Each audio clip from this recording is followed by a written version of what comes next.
पुराणर पूर्व प्रसंगे अर्थात षष्ठ अध्यायर प्रथम प्रसंग आम आलोचना करथिले कौन ना किए केउ पाप अनुसारे केउ प्रकार रोग ताहाकु होइथाय, पापरु रोग किपरि उत्पत्ति होइथाय एवं किए केउ घरे जन्म ग्रहण करिथाय पूर्व जन्मर पाप अनुसारे।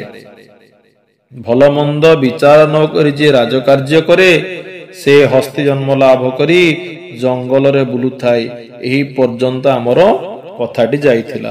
आगु को आसंतु जानिबा कोन गरुड़ पुराण रे भगवान विष्णु गरुड़ को कहउछंती। गणक गणिका अन्न करिले भोजन, शुद्ध होइब करिले पुत्र चांद्रायण, असुचि होई भोजन जेनर करई, बनरे व्याघ्र होइण सेहु जनमई। गणक गणिका अन्न करिले भोजन। गणकर अर्थ कौन ना जे गणना करे, जे ज्योतिष जदि गणिका कहिले बेश्या घरे अन्न भोजन करती तेबे से कुच्छ्र चांद्रायण व्रत करिवे। कुच्छ्र चांद्रायण कहिले कौन ना पंचगव्य भक्षण करिवे। तांकर विभिन्न प्रकार तार नीति नियम अछि। जेतेबेले आपण कुच्छ्र चांद्रायण व्रत करिवे उत्तम पंडित को जोगाजोग करी से व्रतर विधान को जानिवे। असुचि होई जदि आपण खाद्य खाउचंती, असुचि होई जदि आपण भोजन करूछंती तेबे आपण जंगल रे बाघ होई जन्म ही बुलिवे। ब्राह्मण होई न करे संध्यादि अर्चन, गायत्री स्मरण न करई प्रतिदिन, कपट पूरी था एटी अंतरे जहार, मीन रूप धरी जनमई से पामर। जदि ब्राह्मण होई संध्यादि अर्चन किछि करू नाहंती, गायत्री स्मरण करू नाहंती, जदि मन भितर विभिन्न प्रकार कपट चिंताधारा रहुछि तेबे आपण माछ रूप ही जन्म ग्रहण करिवे। पतित जनमानंक निकटरु धन, गुप्तरे नेई जेहु करई भोजन, पर जन्मे विष्ठा सेहु भोजन करई। विद्यादान न करिले बळी वर्ध होई। गरीब लोकंक ठार निकटरू जे टंका नियंती, गुप्तरे लुचेई जे भोजन करंती से पर जन्मरे विष्ठा ग्रहण करंती। जे विद्यादान करंती नाही सिए पर जन्मरे बलिवर्ध अर्थात बलद होई जन्म ग्रहण करंती। गुरु सेवा न करई जेहु शिष्य होई, खचर रूपरे जन्म से जन लभई। गुरुंक निंदा करई दिनिंदे ब्राह्मणंकु, ब्रह्म राक्षस हुई से जन शेषकु। जे गुरुंकर सेवा करे नाही सी मिछुआ रूपरे मिथ्यावादी ही जन्म ग्रहण करे। जे गुरुं को निंदा करे, जे ब्राह्मण को निंदा करे से ब्रह्म राक्षस ही जन्म ग्रहण करे। दान देवा पाई मुखे कही जे न दिए, जम्बुक जनिरे से ही पापी जात हुए। दान देव बोली कही निज मुखरे जे दान दिए नाही से श्रुगाल होई जन्म ग्रहण करे। सत्यवंत प्राणी निंदा करई जे जन, निरंतर अग्नि जळे ताहार बदन। मित्रद्रोही गुध्र हुए शास्त्रर सम्मत, कपटे अन्यर द्रव्य नेले पेचकात। जदि सत्यवंत प्राणी को जे निंदा करुछि तार मुखरे निरंतर ଅଗ୍ନିର ଜ୍ୱାଳା ପରିପୂର୍ଣ୍ଣ ହୋଇ ରହିଥାଏ। ମିତ୍ରଦ୍ରୋହୀ ଯେ ହୋଇଥାଏ ସିଏ ଗୁଧ୍ର ଅର୍ଥାତ୍ ଶାଗୁଣା ରୂପରେ ଜନ୍ମ ଗ୍ରହଣ କରେ।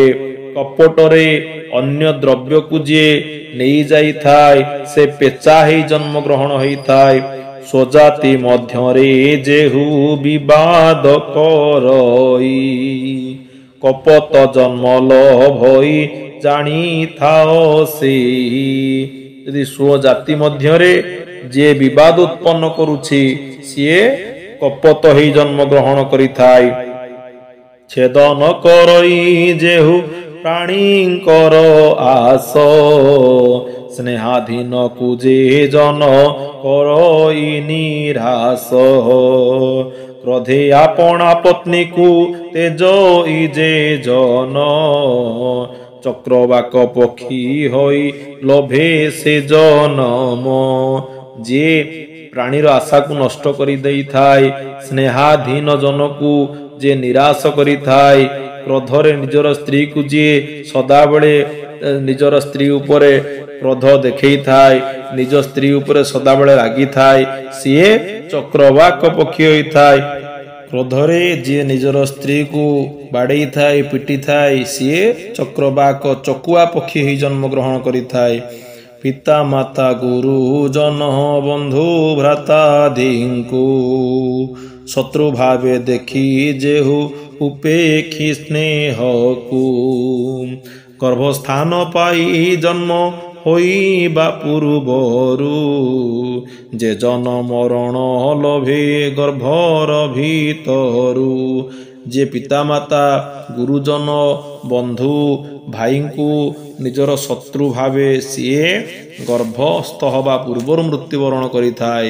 ଯେଉଁ ନାରୀ ଦିବାରାତ୍ର କଳହ କରଇ ଶାଶୁ ଶ୍ୱଶୁରଙ୍କୁ ତୁଚ୍ଛ ଭାଷାରେ କହଇ କର୍ଦ୍ଦମ ଯୁକ୍ତ ଜଳରେ ପୋକ ହୋଇ ରହେ ନିରବଧିତ ହିଁ ଦୁଃଖ ଭୋଗ କରୁଥାଏ।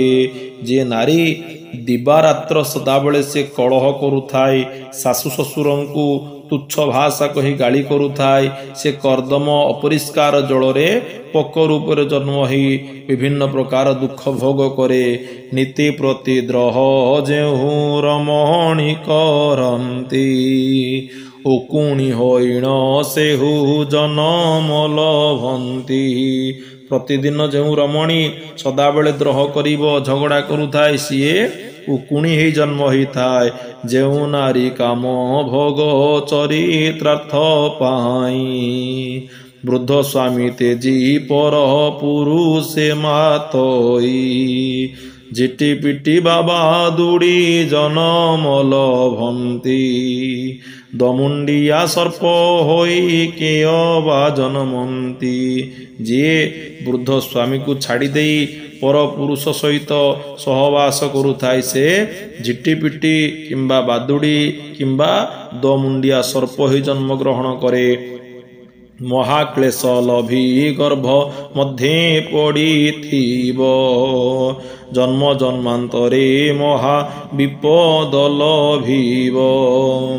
ନିଜର ଗୋତ୍ର ପ୍ରାଣୀଙ୍କି ଯେ କରଇ ହତ ସେହି ମାନେ ଝିଅ ହୋଇ ଜନ୍ମନ୍ତି ନିୟତ। ଯିଏ ନିଜର ଗୋତ୍ରରୁ ପ୍ରାଣୀମାନଙ୍କୁ ହତ୍ୟା କରନ୍ତି ସେମାନେ ସଦା ସର୍ବଦା କନ୍ୟା ହେଇ ଜନ୍ମ ଗ୍ରହଣ କରନ୍ତି। ସ୍ୱଗୋତ୍ରୀୟ ରମଣୀ ରମଇ ଯେହୁ ନର ଭାଲୁ ହୋଇ ଭ୍ରମରି ସେ ଅରଣ୍ୟ ମଧ୍ୟର। ନିଜ ଗୋତ୍ର ଭିତରେ ଯିଏ ସଦାବେଳେ ରମଣ କରୁଥାଏ ସିଏ ଭାଲୁ ହେଇ ଜଙ୍ଗଲରେ ବୁଲେ। ବିପଟି ରମଣୀ ତୁଲେ କରଇ ପିରତି ପିଶାଚ ଜନ୍ମ ଲାଭ କରେ ସେ ଦୁର୍ମତି।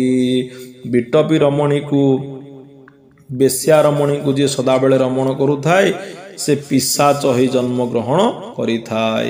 ତ ଇଏ ଥିଲା ଷଷ୍ଠ ଅଧ୍ୟାୟର ପାପକର୍ମ ଅନୁସାରେ କିପରି ଆମେ ଜନ୍ମ ଗ୍ରହଣ କରିଥାଉ, କେଉଁ ପ୍ରକାର ରୋଗ ଆମକୁ ହେଇଥାଏ ସେ ବିଷୟରେ ଆପଣମାନେ ଶୁଣିଲେ। ଆସନ୍ତାକାଲି ପୁଣି ଆମେ ବିଷୟବସ୍ତୁ ଆଗେଇ ନେବା। ଆଜି ପାଇଁ ବିଦାୟ ଦିଅନ୍ତୁ। ଜୟ ଜଗନ୍ନାଥ।